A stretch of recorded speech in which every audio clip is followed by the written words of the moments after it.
Supreme court का judgement आया 100 metre से जो नीचे पहाड़ होंगे उसको आप पहाड़ नहीं माने जाएंगे। ऐसा क्या है इस जजमेंट में कि पूरा देश आज खड़ा हो गया। राजस्थान में लाखों लोग की भीड़ आ गई है अरावली को बचाने के लिए। जेसीबी ड्राइवर्स बोल रहे हैं हम वहाँ पे खुदाई नहीं करेंगे। अरावली को समझने से पहले हमको ये तय करना पड़ेगा कि गुस्सा किन लोगों का है। जिनका गुस्सा है ये वो लोग हैं जिनकी पूरी जिंदगी अरावली पर निर्भर है। अरावली केवल मात्र एक पर्वत श्रृंखला नहीं है, ये नॉर्थ और वेस्ट का लाइफलाइन है। 5 से 6 करोड़ लोगों का जीवन तब तक है जब तक अरावली रेंज जिंदा है। रायसीना हिल्स राष्ट्रपति भवन जहां बना हुआ है वो अरावली रेंज है। अगर अरावली न हो तो सारा नॉर्थ इंडिया रेत का मैदान बन जाएगा। यहाँ पे जनता आ रही है, आंदोलन हो रहा है, लाखों लोग की भीड़ राजस्थान में जमा है। ऑपोजिशन कहाँ है? इसमें ऑपोजिशन कहीं नहीं दिख। कांग्रेस पार्टी इसमें आंदोलन कर रही है। इसको बचाने के लिए जो करना पड़े वो करेंगे, लेकिन अरावली को बचाएंगे। जहां तक बात है भाजपा सरकार की तो हर जगह कर रहे हैं, सिर्फ अरावली का बात नहीं है। तो मध्य प्रदेश में किया, इन्होंने आसाम में कर रहे हैं, हर जगह अडानी को दे रहे हैं। इसका तो एक पेशा बन गया है कि हर चीज को खत्म करो, जंगल जमीन पानी जितना है सब अडानी को दे दो, अडानी अपने मित्र को दे दो। जैसे आपने एक सवाल पूछा विपक्ष का कि जब सरकार पूर्ण बहुमत की सरकार हो तो इस देश की पूरी जनता विपक्ष होती है। विकास का मतलब सर्वनाश नहीं होता।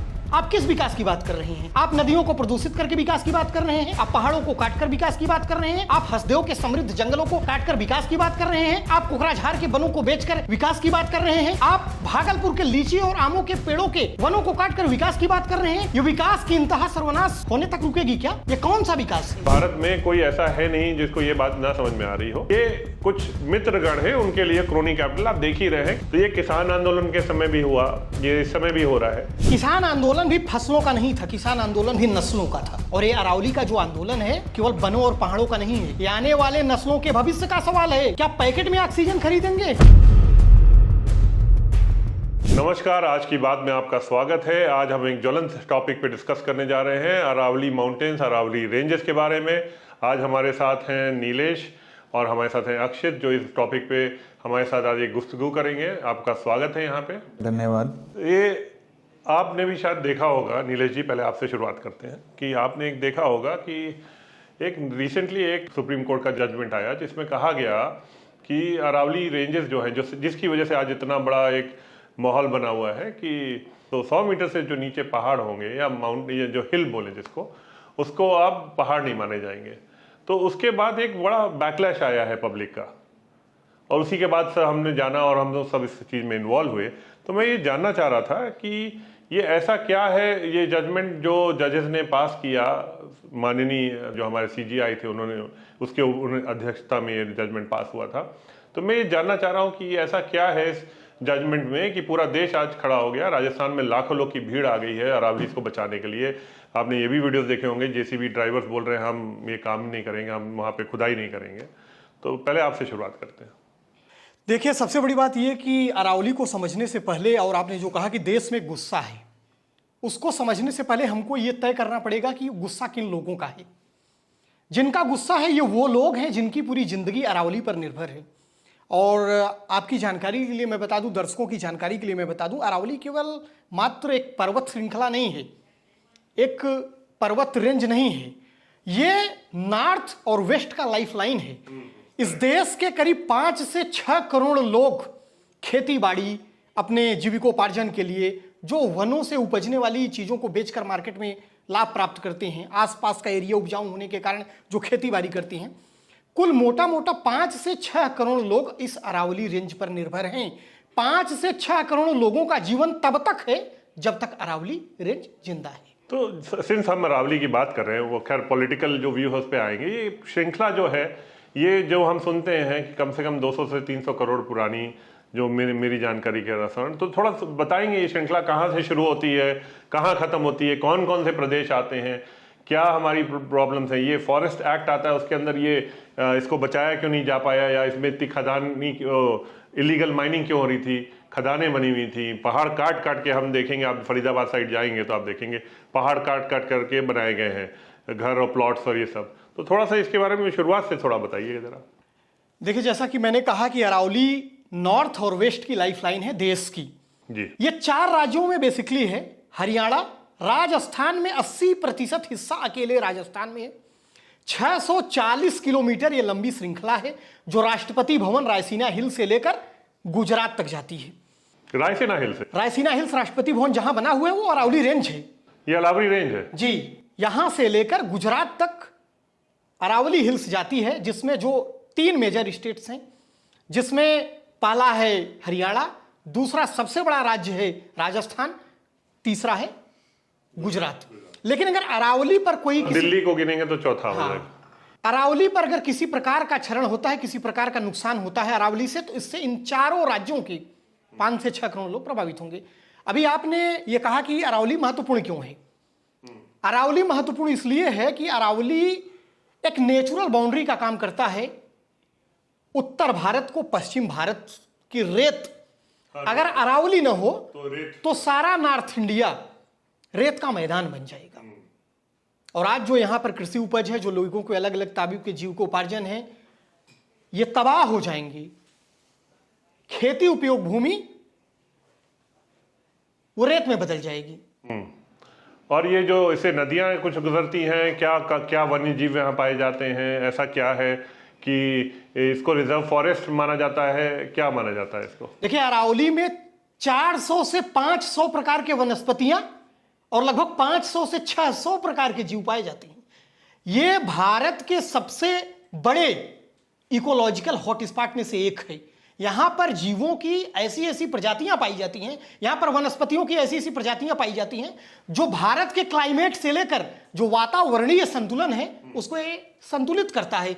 अगर अरावली रेंज को किसी प्रकार का नुकसान पहुंचता है तो मौसम पर नुकसान पहुंचेगा। जीव जंतुओं के नुकसान होने के कारण जब मौसम बदलेंगे तो खेती बदल जाएगी, जब खेती बदल जाएगी तो लोगों का जीवन बदल जाएगा, जब लोगों का जीवन बदल जाएगा तो तमाम तरीके की और भी समस्याएं यहां पर आएंगी। पर इसमें जैसे आप बता रहे हैं मौसम बदल जाएगा, मौसम तो दिल्ली का आज जब जान ही रहे हैं कि बहुत खराब चल रहा है, पोल्यूशन इतना हो रखा है, तो क्या ये अरावली के होने से ये पोल्यूशन अभी कम है? क्या इसको हटने से और बढ़ेगा? क्या मौसम जो इस समय एक्सट्रीम है, गर्मी में 50 डिग्री और ठंड में 2 डिग्री टेम्परेचर, 1 डिग्री टेम्परेचर जाता है, तो क्या ये अरावली इसके हटने से क्या इसमें बहुत ज्यादा? देखिए, कहा जाता है कि दिल्ली में सबसे ज्यादा ठंडी पड़ती है और दिल्ली में सबसे ज्यादा गर्मी पड़ती है। जिस दिन अरावली को नुकसान हो गया, जिस दिन अरावली का विनाश हो गया, उस दिन दिल्ली में गर्मी में टेम्परेचर 4 डिग्री तक बढ़ जाएगा और ठंड भी बहुत कम से कम 3 से 4 डिग्री तक फर्क पड़ेगा।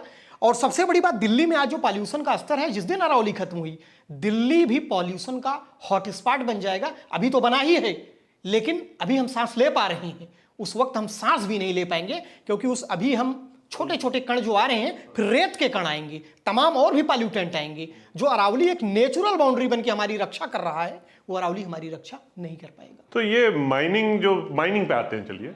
तो जो माइनिंग जो चल रही थी तो पहले से ही चल रही है, ये आज से तो चल नहीं रही। आज भाजपा की सरकार है राजस्थान में, आज भाजपा की सरकार है हरियाणा में, आज भाजपा की सरकार है गुजरात में, आज भाजपा की सरकार है दिल्ली में। तो ये क्या पॉलिटिकल विल जो है ये नहीं है कि इसके पीछे कोई एक बैकडोर एंट्री की जा रही है? ये जो रूलिंग आई है सुप्रीम कोर्ट की, तो वो कहते हैं, भाजपा कहती है कि सुप्रीम कोर्ट का ये तो डिसीजन है। हम देख भी रहे थे, जस्टिस गवाई कल आके एक टीवी चैनल पे बोल रहे थे कि ये डिसीजन है, मैं बोलना नहीं चाहूंगा क्योंकि मैं इसका पार्ट रह चुका हूं, लेकिन इनडायरेक्टली उन्होंने हिंट ये जरूर किया कि इस पे जब से आक्रोश हुआ है जनता का, इतना लाखों लोग का आक्रोश, कि इस पे हम वापस रिविजिट कर सकते हैं। डायरेक्टली नहीं बोला, मैं क्लैरिफाई करना चाहूंगा, इनडायरेक्टली उन्होंने बोला कि इस पे हम रिविजिट कर सकते हैं दोबारा। तो मैं ये जानना चाह रहा था कि ये जो श्रृंखला है और इस पे जो पॉलिटिकल विल है, पहले थोड़ा पॉलिटिकल विल क्लियर कर दे। 4 जगह डबल इंजन सरकार, और ये मत भूलिए सेंटर में भी भाजपा की। देखिए, आपने जो पॉलिटिकल विल की बात की, आपने जो कहा कि इसमें क्या किसी पूंजीपति, क्या किसी इंडस्ट्रियलिस्ट को लाभ पहुंचाने के लिए, तो मेरा जो एक अपना नजरिया है वो ये कहता है कि जो इस कानून जो है, ये जो कानून आया है कि 100 मीटर से कम रेंज को हम पहाड़ नहीं मानेंगे, इसका सीधा सा मकसद ये है कि 100 मीटर से कम रेंज को पहाड़ न मानना विकास का सिर्फ एक बहाना है। असली मकसद इस देश के पूंजीपतियों से इस देश की अद्भुत वन संपदा को लुटवाना है। पर 100 मीटर के नीचे तो शायद बोलते हैं 90% पहाड़ आ जाएंगे। 80 से 90%, जिस दिन ये कानून लागू हो गया 80 से 90%, आप इसका सीधा सीधा मतलब ये समझ जाइए, कानून आया कैसे, ये आदेश सुप्रीम कोर्ट का आया कैसे। भारतीय संविधान में किसी दलित को अधिकार क्यों मिलता है? दलित होने के कारण। अल्पसंख्यक को अधिकार क्यों मिलता है? एक अल्पसंख्यक होने के कारण। एक महिला को विशेष अधिकार क्यों दिया गया है? एक महिला होने के कारण। जरा आप सोचिए, एक अल्पसंख्यक से एक अल्पसंख्यक का तमगा छीन लिया जाए, एक ओबीसी से एक ओबीसी का अधिकार छीन लिया जाए, एक महिला से महिला का तमगा छीन लिया जाए, तो क्या सोचिए उनके वो अधिकार बने रहेंगे? तब महिला को मिलने वाला अधिकार नहीं मिलेगा, जब जो उसको ओबीसी होने के नाते मिलता था अधिकार वो नहीं मिलेगा, जो एक अल्पसंख्यक होने के कारण जिसे एक प्रिविलेज मिलता था, जो अधिकार मिलता था, नहीं मिलेगा। इसकी एक कहानी है, सेम मामला यहां भी है। साल 1980 में एक कानून आया था जिसे कहा गया 60 में FCA, फॉरेस्ट कंजर्वेशन एक्ट, यानी वन संरक्षण कानून। वन संरक्षण कानून ऐसे जगहों पर लगता है जो इकोलॉजिकल हॉटस्पॉट हैं, जो एक जैव विविधता का केंद्र है, जिससे पर्यावरण प्रभावित होता है, जिससे वातावरण प्रभावित होता है, जहां वनस्पति और जीवों की विविधता है। ऐसे क्षेत्रों में पहाड़ों को बचाने के लिए अपनी जो प्राकृतिक संपदा है, जो अपनी वनस्पति संपदा है, जो जैविक संपदा है, उसको संरक्षित करने के लिए कानून लाया। जब ये कानून आया तो ये इस कानून के तहत अरावली बचा रहा। कांग्रेस सरकार के अंदर जो आया था शायद ये 1980 में जिसकी सरकार रही हो, तो इस कानून का मुख्य उद्देश्य था कि हमारे सस्टेनेबल डेवलपमेंट, विकास ऐसा हो कि हमारे आने वाली पीढ़ियों के लिए वो विनाश का कारण न बने। तो इस कानून का मुख्य उद्देश्य हमारे वनस्पति संपदा, हमारे जैविक संपदा, हमारी प्राकृतिक संपदा को रक्षा करते हुए देश के विकास को आगे बढ़ाने में महत्तम योगदान करना था। अब जब ये हम 100 मीटर से नीचे को हम पहाड़ नहीं मानेंगे, तो 80 से 90% एरिया में, इसके पहले क्या था, जब पूरे पहाड़ पर नियम लागू होता था तो वहां किसी प्रकार का खनन करने के लिए, किसी प्रकार के पट्टे के लिए, किसी प्रकार की माइनिंग के लिए, किसी प्रकार का इंडस्ट्री या औद्योगिक निवेश करने के लिए वहां फिर आपको एक एनवायरमेंटल क्लियरेंस यानी EC लेना पड़ता था। लेकिन जब ये कानून, जब ये आदेश आ गया कि 100 मीटर से कम को हम पहाड़ नहीं मानेंगे, तो पहाड़ पर लगने वाला कानून अपने आप खत्म हो गया। अब किसी से इंडस्ट्रियलिस्ट को परमिशन लेने की आवश्यकता नहीं होगी, इको जो एनवायरमेंटल क्लियरेंस लेने की आवश्यकता थी, उसको लेने की आवश्यकता नहीं। इस पे आते हैं हम, इस पे क्यों किया गया, इस पॉइंट पे भी आते हैं पहले। लेकिन हम ये जानना चाह रहे हैं आपसे ये जानना चाहेंगे कि चलिए भाजपा की सरकार है 4 जगह, और सेंटर में डबल इंजन, ट्रिपल इंजन, जितनी 5-6 इंजन की सरकारें हैं जितने भी अरावली रेंजर में। लेकिन यहाँ पे जनता आ रही है, आंदोलन हो रहा है, आप वीडियो देख रहे हैं, भीड़, लाखों लोग की भीड़ राजस्थान में जमा है। मैं ये जानना चाह रहा हूँ कि ऑपोजिशन कहाँ है इसमें? ऑपोजिशन कहीं नहीं दिख रहा। कांग्रेस पार्टी कर रही है क्या, आम आदमी पार्टी क्या है, ऑपोजिशन कहाँ है? नहीं, इसमें आपकी जानकारी के अभाव है। मैं बता दूं कि कांग्रेस पार्टी इसमें आंदोलन कर रही है, राजस्थान में आंदोलन कर रही है, रोड पे है, IYC के लोग रोड पे हैं। इसमें गहलोत जी फ्रंट पे खेल रहे हैं, वो आंदोलन यूथ कांग्रेस। इसमें गहलोत जी भी आंदोलन करने को बोल रहे हैं और अब 1-2 दिन में शुरू करेंगे आंदोलन अपना। सचिन पायलट इसमें आंदोलन करने को रेडी हैं। जहाँ तक बात है विधानसभा में, तो गहलोत जी ने बोला है कि हम इसको विधानसभा में भी उठाएंगे। भी विधानसभा सत्र शुरू होने वाला है या शुरू हो चुका है शायद राजस्थान में, उसमें भी वो उठाने को बोले हैं। हुड्डा जी ने भी बोला है कि हम इसको विधानसभा में उठाएंगे और आंदोलन भी करेंगे। इसको बचाने के लिए जो करना पड़े वो करेंगे, लेकिन अरावली को बचाएंगे हम। और जहाँ तक बात है भाजपा सरकार की, तो हर जगह कर रहे हैं, सिर्फ अरावली का बात नहीं है। तो मध्य प्रदेश में किया इन्होंने, आसाम में कर रहे हैं, ये खनन का ये हर जगह अडानी को दे रहे हैं। तो इनका तो एक पेशा बन गया है कि हर चीज़ को ख़त्म करो, जंगल, ज़मीन, पानी जितना है सब अडानी को दे दो, अडानी अपने मित्र को दे दो, हर चीज़ पे ये। अच्छा, जैसे आपने एक सवाल पूछा विपक्ष का, मुझे लगता है कि जब सरकार पूर्ण बहुमत की सरकार हो तो इस देश की पूरी जनता विपक्ष होती है। विकास का मतलब सर्वनाश नहीं होता। आप किस विकास की बात कर रहे हैं? आप नदियों को प्रदूषित करके विकास की बात कर रहे हैं, आप पहाड़ों को काटकर विकास की बात कर रहे हैं, आप हसदेव के समृद्ध जंगलों को काटकर विकास की बात कर रहे हैं, आप कोकराझार के वनों को बेचकर विकास की बात कर रहे हैं, आप भागलपुर के लीची और आमों के पेड़ों के वनों को काटकर विकास की बात कर रहे हैं। ये विकास की इंतहा सर्वनाश होने तक रुकेगी क्या? ये कौन सा विकास है? विकास का मानक इस देश में सस्टेनेबल डेवलपमेंट रहा है, सतत विकास, ऐसा विकास जो हमें आज फायदा भी करे लेकिन हमारे आने वाली पीढ़ियों के लिए नुकसान भी ना करे। तो जो ये हो रहा है, अब ये किस कारण हो रहा है? सुप्रीम कोर्ट के जजमेंट से हो रहा है, चाहे सॉलिसिटर जनरल के एडवाइस पे हो रहा हो, जो टेक्निकल बात है उस पे हम अभी नहीं, ये सुप्रीम कोर्ट के गाइडलाइंस पे नहीं हो रहा है। इन्होंने, केंद्र सरकार ने एक हलफनामा दिया था, एक नियम बना दिया है कि 90 मीटर से या 99 मीटर से जो भी नीचे होगा उसको पहाड़ी नहीं माना जाएगा, उसको अरावली नहीं माना जाएगा। ये केंद्र सरकार ने दिया है, केंद्र सरकार ने, इसको सुप्रीम कोर्ट का पर्यावरण मंत्रालय कि एक याचिका थी जिस पर सुप्रीम कोर्ट ने यह कहा है कि एक परिभाषा, पहाड़ों की परिभाषा बदलने के लिए तो ये Environment तो मैं Minister- करेक्शन कर रहा हूं, तो ये सुप्रीम कोर्ट का नहीं, ये हलफनामा ये केंद्र सरकार का है। केंद्र सरकार का है। ने सुप्रीम कोर्ट में दिया है। सुप्रीम कोर्ट ने यह आदेश, सुप्रीम कोर्ट का है, इन्वायरमेंट मिनिस्ट्री ने पहाड़ों की समय के साथ पहाड़ों की परिभाषा बदलने के लिए एक बात कही थी, उस बात पर आदेश सुप्रीम कोर्ट ने दिया है। आदेश दिया है, लेकिन ये इसमें एक हलफनामा दिया है, वो केंद्र सरकार ने, केंद्र सरकार ने दिया है। केंद्र सरकार ने, ये मोदी सरकार केंद्र सरकार ने, मोदी सरकार ने दिया। हाँ, मोदी सरकार ने दिया।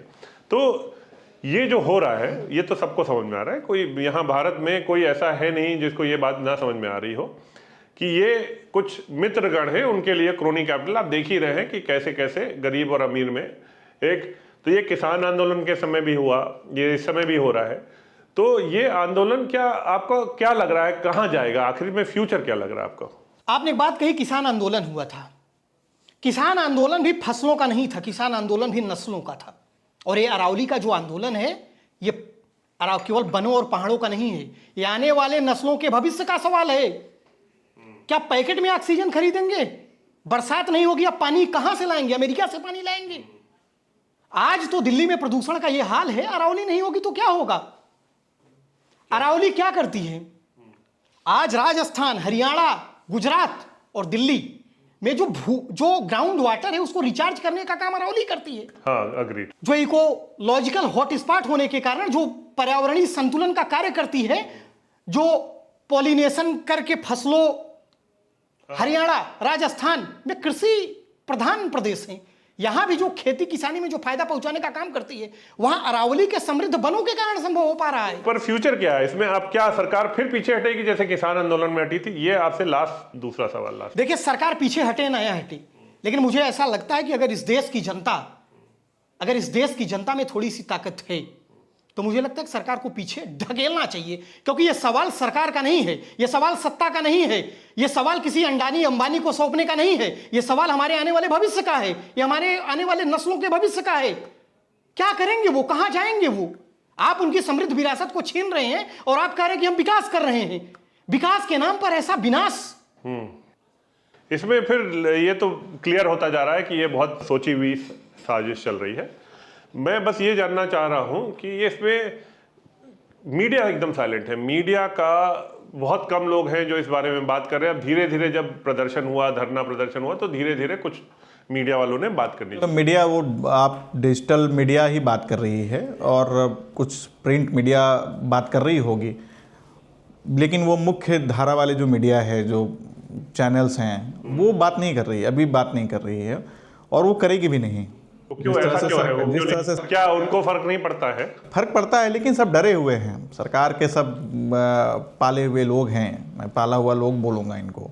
नहीं, वो गोदी मीडिया सबको पता है क्या है, तो वो नहीं बात करेगी, वो किसी भी मुद्दे पे नहीं बात। आपको पता है भारत के सबसे समृद्ध वनों में से एक हसदेव, हाँ, वो 3.5-4 लाख पेड़ काटे जा रहे हैं। वहाँ सारे कौन बोल रहा है? 10 लाख कौन बोल रहा है? 3.5-4 लाख नहीं, 10 लाख पेड़ है। गिनती का ये 10 लाख है, कई होंगे, मतलब 20 लाख 25 लाख तक जा सकते हैं, तो गिनती है 10, सरकारी आंकड़ा है 10 लाख। अंडमान निकोबार आइलैंड में भी बहुत कुछ हो रहा है, वो तो ये सरकार का तो ये रवैया ही रहा है, जो हम कर रहे हैं वही सही है। आगे तो रही बात अडानी की, आप देने की जो बात की, तो आप उसमें ये भी समझ जाइए, छत्तीसगढ़ में हसदेव, असम में कोकराझार, मध्य प्रदेश में, गुजरात में, अब अरावली पर आप बात करिए भागलपुर में 10 लाख पेड़, घनी आबादी, कितने गांव को खाली कराया जा रहा है वहां पे। और वो जो भूमि है वो सबसे उपजाऊ और कृषि योग्य भूमि है।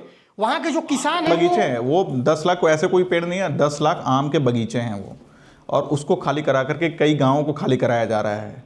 क्या जरूरत है वहां पे? कुछ फाइनल शब्द आपके कि क्या आपको लगता है कि इससे क्या होगा और इसका सोल्यूशन क्या है? सॉल्यूशन है, इसमें सरकार को पीछे हटना पड़ेगा। ये सिर्फ ये नहीं है कि विकास किस स्तर पे आप करेंगे, मतलब इंसान को खत्म करके विकास करके क्या फायदा है? विकास किसके लिए, यही तो समस्या है। हाँ, यही तो इस देश को समझना पड़ेगा। वो लोग विकास की बात कर रहे हैं जिसके बच्चे दुबई में सेटल हो गए। वो लोग किसके विकास की बात करेंगे? जिसके बच्चे इंग्लैंड में सेटल हो गए। वो लोग हमारे आपके विकास की बात करेंगे? जिनके बच्चे AQI 50 के नीचे हैं, अपने बच्चे को बिलो 50 AQI में सैर करा रहे हैं।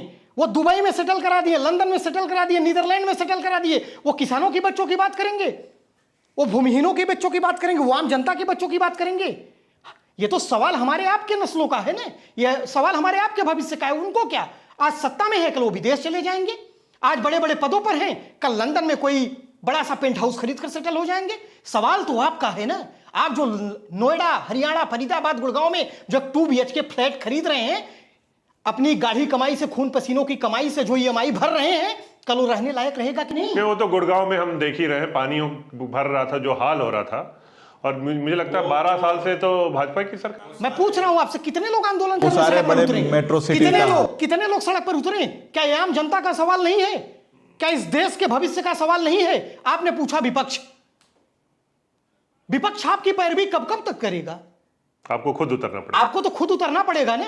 2011 में इस देश की जनता उतरी थी ना अन्ना आंदोलन के पक्ष में, तब इस देश का विपक्ष, अन्ना आंदोलन में इस देश का विपक्ष कहां था? जनता थी ना, एक NGO था ना, कुछ फंडेड लोग थे ना। नहीं, वो तो उम्मीद अब हम रखते ही नहीं है कि कोई सेलिब्रिटी इसके बारे में ट्वीट करेगा। आपने सेलिब्रिटी की बात की, ये देश कितना बदल गया है। नोटबंदी की लाइनों में दर्जनों लोग मर जाते हैं, कोई हल्ला नहीं होता। नोटबंदी में रातों रात 500,000 के नोट बंद कर दिए जाते हैं, हल्ला नहीं होता। भुखमरी सारा रिकॉर्ड तोड़ देती है, बेरोजगारी 45 साल का रिकॉर्ड तोड़ देती है, 80 करोड़ से ज्यादा लोग राशन पर निर्भर हो जाते हैं, कोई हल्ला नहीं होता। इतने बड़े बड़े घोटाले हो जाते, कोई बोलने वाला नहीं हो जाता। रुपया 100 को छूने वाला होता, कोई हल्ला नहीं होता। पहले की सरकारों में थोड़ी सी महंगाई बढ़ती थी, लोग आसमान सर पर उठा लेते थे। आज एक से बढ़कर एक मामले हो रहे हैं, क्यों नहीं कोई बोल रहा है? क्या लोगों की चेतना मर गई है, या लोगों को इतना मनोवैज्ञानिक तरीके से कुंद कर दिया जा रहा है कि उन्हें अपनी असली मुद्दे ही नहीं समझ में आ रहे हैं? यह बहुत सोचने का विषय है, इस देश की जनता के मनोविज्ञान का विषय है कि आज देश में कितने बड़े बड़े मुद्दे हैं और जनता चुप है। अरावली का मुद्दा छोटा मुद्दा नहीं है, किसान आंदोलन कोई छोटा मुद्दा नहीं था, यह अडानी अंबानी के हाथों इस देश की संपदा को लुटवाना कोई छोटा मुद्दा नहीं है, लेकिन चुप है। विपक्ष बोलेगा, राहुल गांधी बोलेंगे, प्रियंका गांधी बोलेंगे। यह जनता का मुद्दा है, यह जनता के भविष्य का मुद्दा है, यह हमारा मुद्दा है, यह देश का मुद्दा है। अगर हम आप अभी भी नहीं बोले तो हमारे आपके बोलने के लिए भविष्य इंतजार नहीं करेगा। भविष्य में हम आप चाहकर नहीं बोल पाएंगे। हमारे आने वाली पीढ़ियां, आपकी आने वाली नस्लें ये पूछेंगी, जब अरावली खोदा जा रहा था, तो जब किसान दिल्ली की सीमा पर किसानों को तार लगाकर रोका जा रहा था, आप कहां थे? आप अगर ऐसा बोलेंगे तो फिर वो एंटी नेशनल, एंटी डेवलपमेंट बता दिए जाएंगे। खैर वो यही तो देश की परंपरा है। अगर अल्पसंख्यक अपनी बात कहे तो आतंकवादी, अगर पढ़ा लिखा अपनी बात कहे तो अर्बन नक्सल, अगर दलित बात करे तो माओवादी, अगर महिला बात करे तो फेमिनिस्ट। रोकना ही तो है उनको। किसान बात करे तो क्या बोलते थे शब्द? खालिस्तानी। हाँ, चलिए इस पे आते रहेंगे। ये एक बहुत बड़ा ज्वलंत है। आप देख सकते हैं कि नीलेश जी काफी अग्रेशन में है इस बात को लेके, और मुझे लगता है कि होना भी चाहिए अग्रेशन, और जनता को ही ये मामला उठाना पड़ेगा। आपसे यही गुजारिश है कि आप अपने एरिया में लोगों से बात करें, अपने पॉलिटिशियंस को बोले, और आगे हम मिलते रहेंगे अगली नेक्स्ट पॉडकास्ट पे। धन्यवाद। और आपको याद दिला दूं, ये सवाल आपके नस्लों के भविष्य का है, ये सवाल आपके जिंदगी का है। 4 से 5 करोड़ लोगों के जिंदगी का सवाल है, और ये 4 से 5 करोड़ लोग पाकिस्तान के नहीं हैं, बांग्लादेश के नहीं हैं, नाइजीरिया के नहीं हैं, ये भारत के लोग हैं जो वंदे मातरम बोलते हैं, भारत माता की जय बोलते हैं। तो ये सवाल उनका है, उनके जीवन का है, उनके बच्चों के भविष्य का है। बहुत बहुत धन्यवाद।